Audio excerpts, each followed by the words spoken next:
on The Chris Smith Show. This is All Things Automotive with Sydney City Lexus and Sydney City Toyota Managing Director John Roca.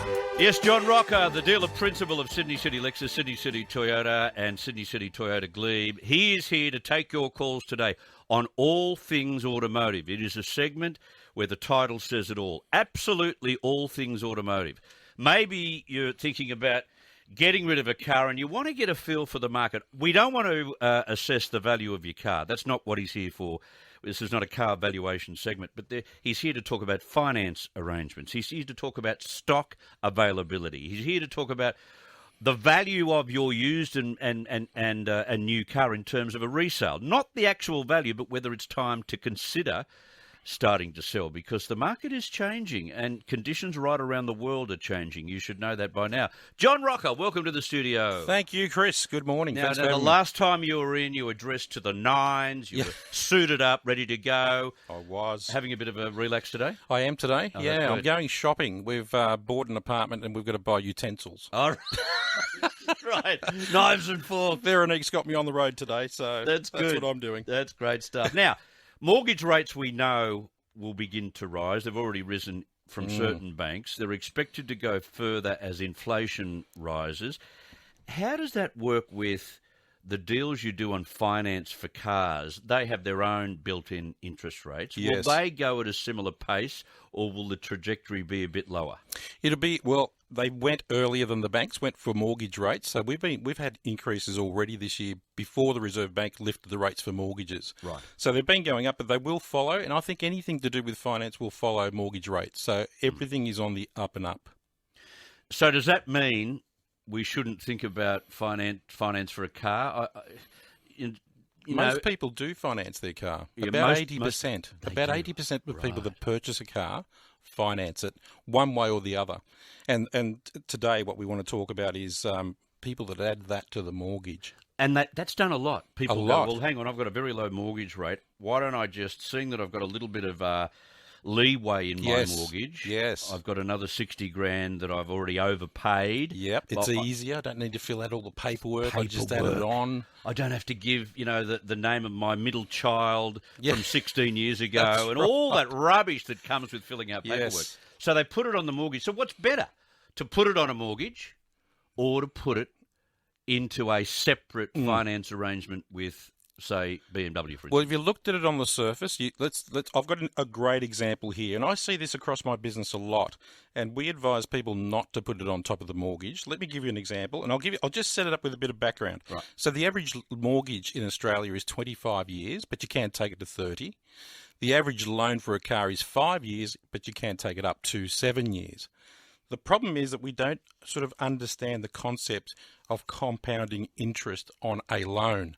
So let me give you a specific example, and let's use a car that is $30,000, which is pretty much close to the average purchase price of a car in Australia, $30,000. So let's take a loan which is a car loan. Let's set the interest rate at 8.31%, which is pretty close to the mark of where we are in the marketplace. You will pay $6,769 in interest. So that car that was $30,000 after 5 years, you've paid back $36,700. That's your interest, if you keep the car that long. Now, mortgage rates are much lower. So rather than 8.3%, we're saying it's 4.3%. That's a lot more attractive to me. Less paperwork. I'll throw it on the home loan. Spread over 25 years, the $30,000 car, you will pay $47,710 just in interest. Additional 17,000 plus. No, an additional $47,710. So the $30,000 car is now a $77,710 car. Talk about blowing a few balloons out of the water. Boy, oh boy, you've just made me think.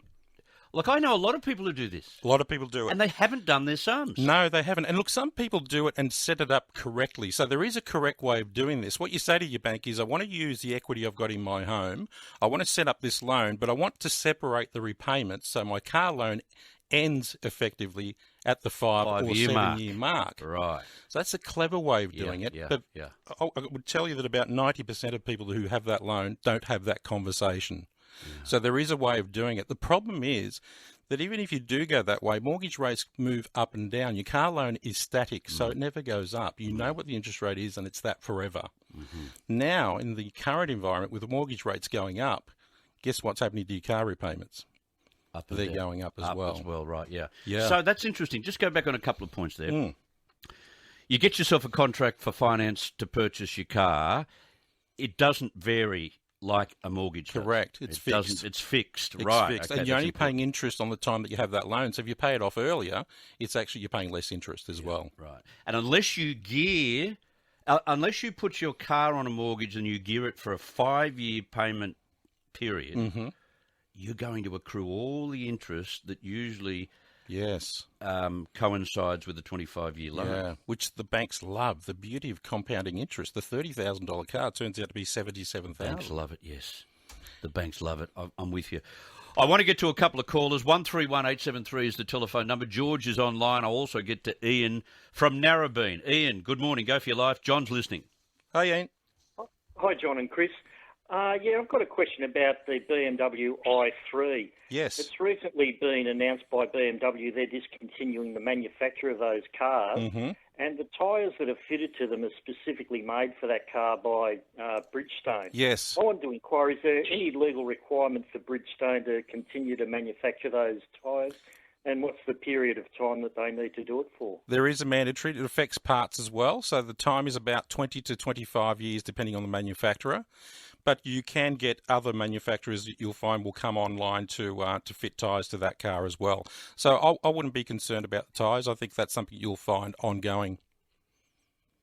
Okay, then, great. Thanks a lot. Yeah, no need to worry on that one, Ian. Good on you, Ian. What about the supply of tyres? Has that been impacted the same way as stocks of cars? Everything, Chris. Everything. Right. Tyres, the whole lot. Because as manufacturers can't get them for the factories, that's now affecting tyre suppliers outside for purely tyre suppliers. So there isn't anything in my industry at the moment that is not So difficult. retreads are back in vogue again for a lot of people. I guess they might be, yeah. I haven't looked into that. Yeah, good point. All right, George in 5 Dock. Go for your life. John's listening, George. Hey, George. Yeah, hello, John. How are you, Chris? G'day. I'm looking to buy a second-hand car with my son, for him. I'm just wondering, what would be a good average kilometre rate for a car, per year? The average is 25,000. It was 20. And if you're looking for a second-hand car, I think anything under 80,000 kilometres, and given that you don't want to spend too much on the first car, I'm imagining, I think at 80,000, anything under 80,000 kilometres will be a good car. And the best way to start checking that is obviously the condition of the car, but I'd also check the service history. Yeah. That's really, really Give us important. a look at your book. Yes, the logbook. Yeah, fair enough. Must be there. And if they haven't got a logbook, just walk away? If there's no logbook, I'd go on to the next vehicle. The logbook is critical. Yeah. When you resell that car, that's going to be critical for you. So definitely a logbook. And you can also get private inspections on vehicles if you're not sure, or run it to your local dealer that will charge you $125 to do a full inspection over the car. They'll check it, 100-point check on the car. So, yeah, what's your budget, George? About 14,000. Yeah, you'll find a good car for that. Look for anything under 80,000 kilometres, 4-cylinder. I would lean towards a Japanese brand just because of resale and parts and reliability. He's partial to Subaru, so Subaru hatchback of some sort. Yep, if you likes those, you're on a winner. Okay, cool. Thanks, George. Happy shopping, George. Brent is another dad who wants to purchase a car for his son. Go ahead, Brent. Hey, Brent. G'day. Just looking for a car. Money's not the issue at this point in time. Probably looking at something like a Kia Rio, new, because I think in the next couple of years probably we'll all go to electric or hybrid at least. Yes. Don't want to spend too much, but what do you recommend as a first car for a 17-year-old? We're talking about a brand new car? Yeah, I think that it's better. Yeah, you've got a At great... least you know the history of it. Exactly, yeah. And look, the only issue with a new car is the waiting time. But the Kia Rio... I need it in October, so I'm okay with that. Oh, October. Well, you probably want to be buying that car this weekend, if that was the case. That's why I'm ringing you now. That's why I'm ringing you now. So, yeah, test drive them. Look, anything in that category is good. You've got Mazdas in that category. You've got Toyotas, obviously, your little Yaris. But if she particularly likes the Kia Rio, you're on a good one as well. 7-year warranty. $71, yeah, that's what I was thinking, yeah. You won't go wrong. And a lot of these small cars now have cap price servicing on them as well, so from an expenditure moving forward. But get her to try a couple of different models, and then she'll end up falling in love with the most expensive one, you'll find. I noticed that, yeah, that's why I'm trying to funnel to the Kia. Yeah. That is always the way. Brent. Good luck. Good on you, Brent. There you go. We'll take a break and come back with John Roca and more of your calls. Anything automotive, all things automotive is what the segment's called, and it is exactly that. We've been talking about putting cars on mortgages you have, and also what the interest rates will do. We know that they're fixed, and sometimes it can be more beneficial to take out a contract with a finance company or a car manufacturer as opposed to putting the car straight on the mortgage. You might be surprised at what you'll pay at the very end. 13 to midday. John Roca continues right after this. Traffic. Listen to Wide World of Sports, Monday to Thursday night from 6 on 2GB. At Wilton, a truck crash and rollover has Picton Road closed eastbound of the Hume Motorway. Seeing extensive southbound delays on the Hume Motorway back 10 kilometres to Menangle. Maryland's the M4 a multi-car crash, citybound near Pitt Street. Eastern Creek, a truck broken down the M4 westbound just past the M7. Hunters Hill lights flashing yellow right road at Martin Street. I'm Jason Bowman on Sydney's traffic leader 2GB.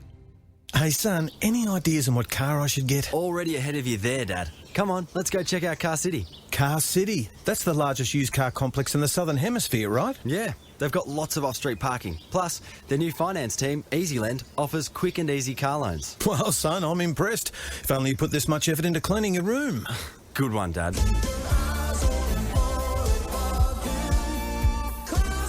See every car at carcity.com.au or 591 Carlisle Avenue, Mintonbury. How about letting Viking take you on an all-inclusive river cruise through the heart of Europe?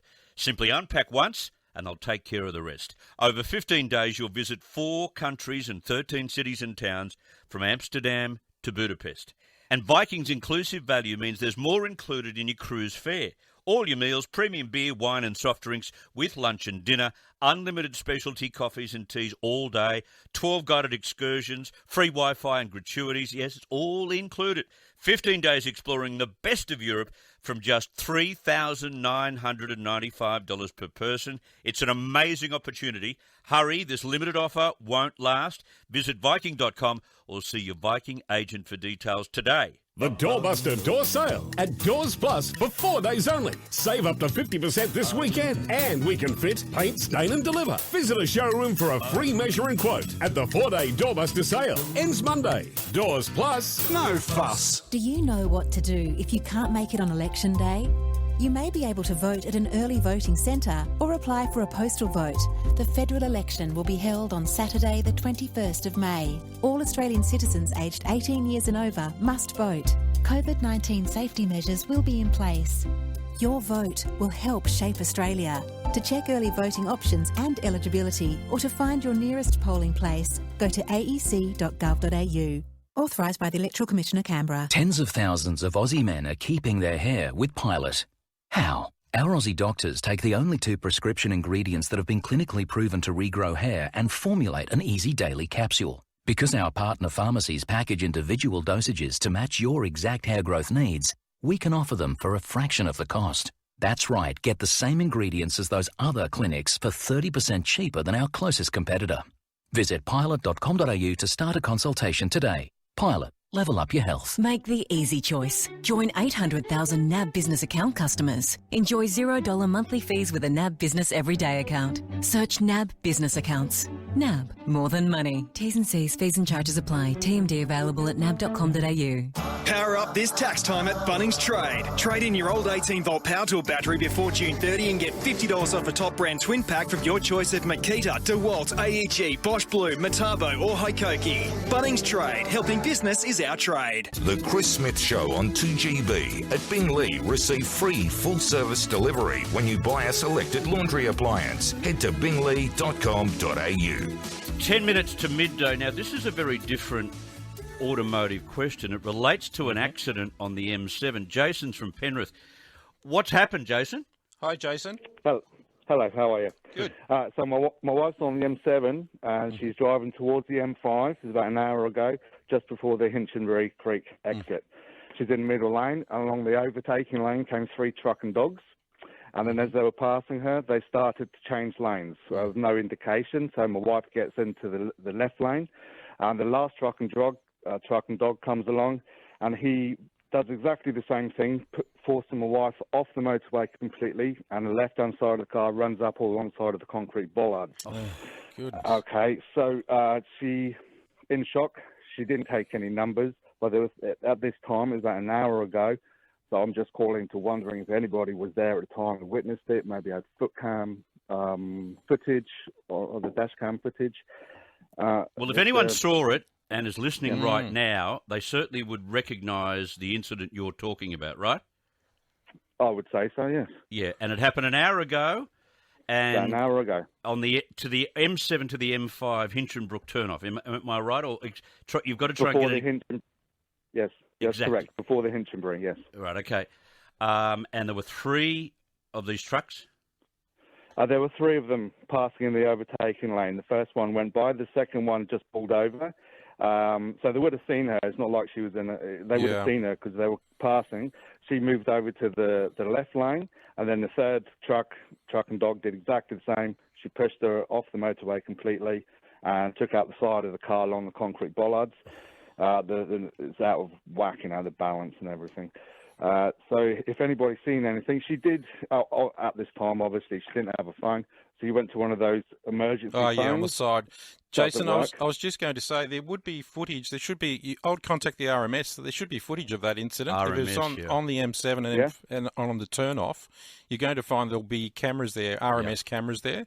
I'd check with them as well, and you could do that through the police. Have you got a police officer investigating?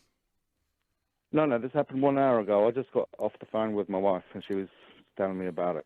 Okay. Yep. It wasn't actually on the junction. It was before the junction. It was, but, the signs were there for it. Lots okay, of I'll cameras. try the RMS. Try that. RMS police first, RMS second. Yeah, you've got to go to the police so that people who are listening now and might have dash cam of what she saw and what she what happened to her are able to take the dash cam to the appropriate place. So if you go to the police, where will you go? Where would I go? Penrith. Penrith Police Station. Okay. I would suggest you do that, get them to start investigating what happened. You'd have to do that for insurance purposes anyway. Yeah, and secondly, if anyone who's listening now could see what went on and didn't get involved but does have dash cam footage or even can be a witness to what happened, contact Penrith Police after today, right? Yes, is she okay, Jason? Your wife's okay? She's upset. The 3 young children in the car were freaking out. Obviously, someone out there is going to say, "Oh, well, she was driving in the blind spot." That's not the case. They were coming up behind her, so they would have passed her. They would have seen her, and if they were driving correctly, they would have realised there was a car there. When it's a truck and dogs, they're not small. Yeah, exactly. No. Good luck, mate. So good on you, mate. She would have ended up in the blind spot, but she wasn't there originally. They drove past her and then just swiped her off. All right, all the best to her. And now we know where we can take our information, if we have it, to Penrith Police once Jason goes there this afternoon. Thank you very much for your call. Paul on the Central Coast. Go ahead, Paul. Hey, Paul. Yeah, good morning, fellas. How are you? Good. Look, mate, I'm just in the process of upgrading.